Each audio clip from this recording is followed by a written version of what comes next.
फर्ज कीजिए आपके लिखने, बोलने या सिर्फ इशारा करने भर से आपके घर में पुलिस आ जाए और आपको सीधा उठाकर जेल में डाल दे, और ये जेल 3 साल से लेकर उम्र कैद तक हो सकती है। डर लगा?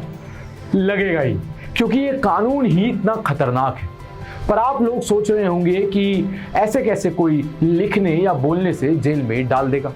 वो इसलिए क्योंकि आपका लिखा और बोला हुआ सरकार को पसंद नहीं आया, इसलिए। जी हाँ, हम बात कर रहे हैं अंग्रेजों के जमाने के।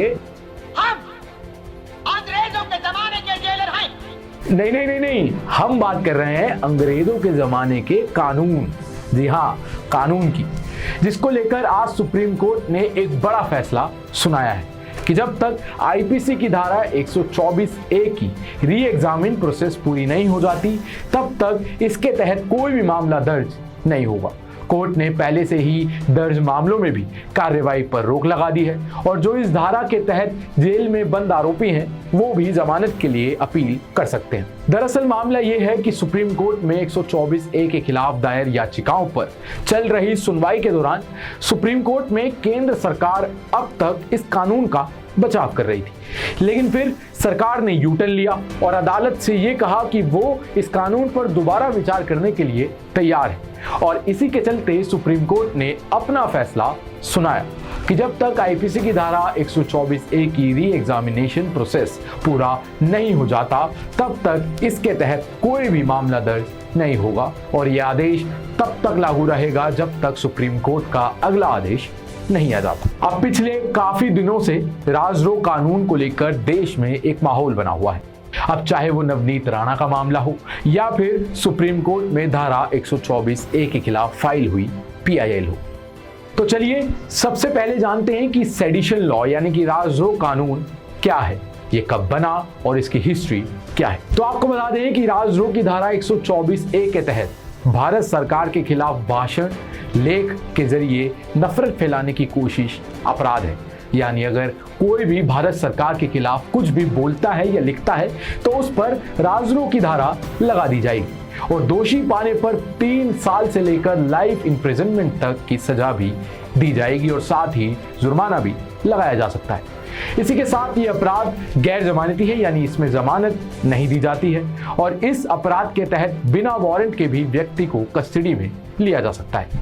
अब यहाँ सबसे पहले ये जानना बहुत जरूरी है कि राजद्रोह और देशद्रोह 2 अलग अलग अपराध है। जी हाँ, जब सरकार की अवमानना होती है तो उसे राजद्रोह कहा जाता है, और जब देश की अवमानना होती है तो उसे देशद्रोह कहा जाता है, और इन दोनों ही मामलों में धारा 124A का इस्तेमाल किया जाता है। अब आपको यहाँ ये जानकर थोड़ी हैरानी होगी कि ये कानून इंग्लैंड में अंग्रेजों ने 1837 में बनाया था, और भारत में अंग्रेज इसे 1870 में लेकर आए थे। पर इस कानून को भारत में लाया क्यों गया था?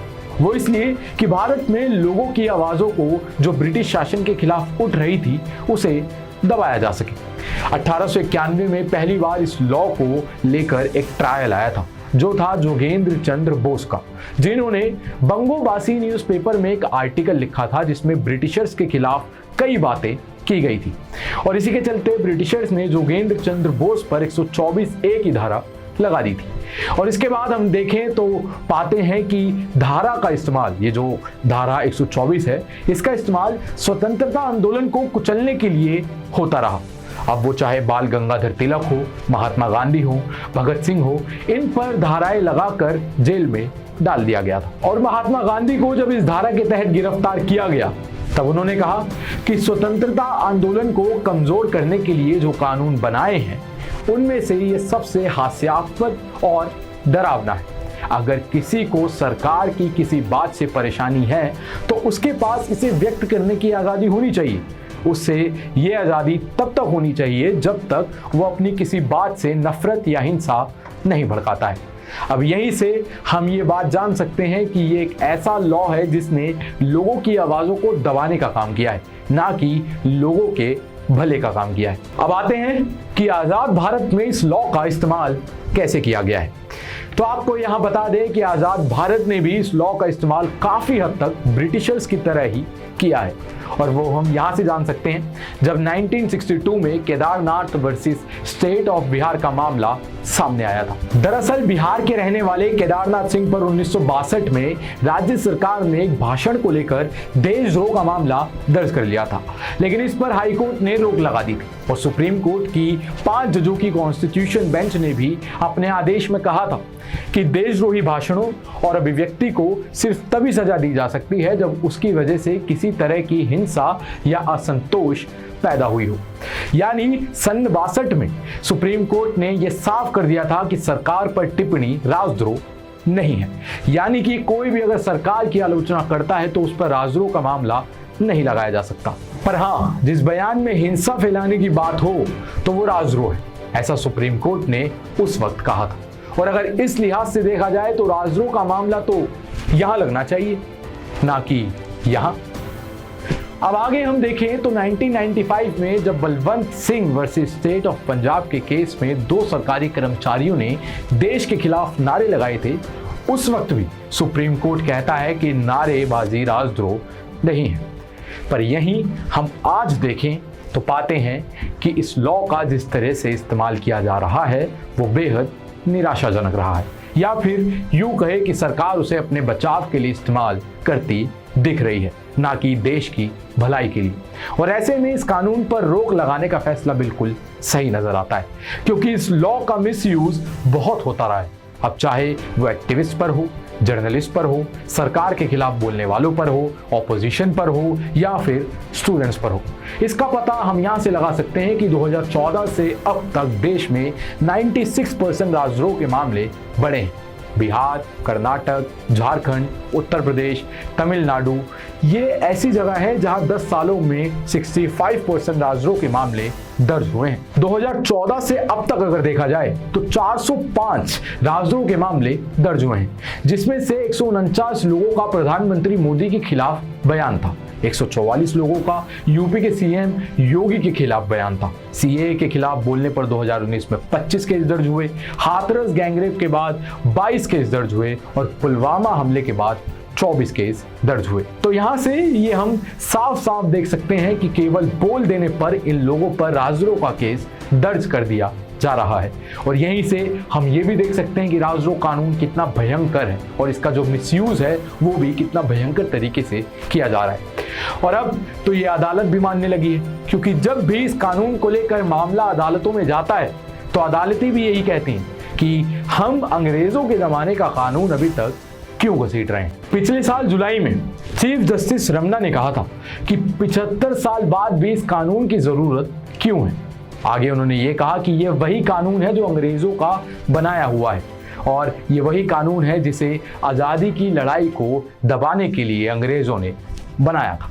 लेकिन वहीं दूसरी ओर सरकार इस कानून का समर्थन करती नजर आती है और ये कहती है कि ये कानून का बने रहना बहुत ज़रूरी है, इसे हटाया नहीं जाना चाहिए।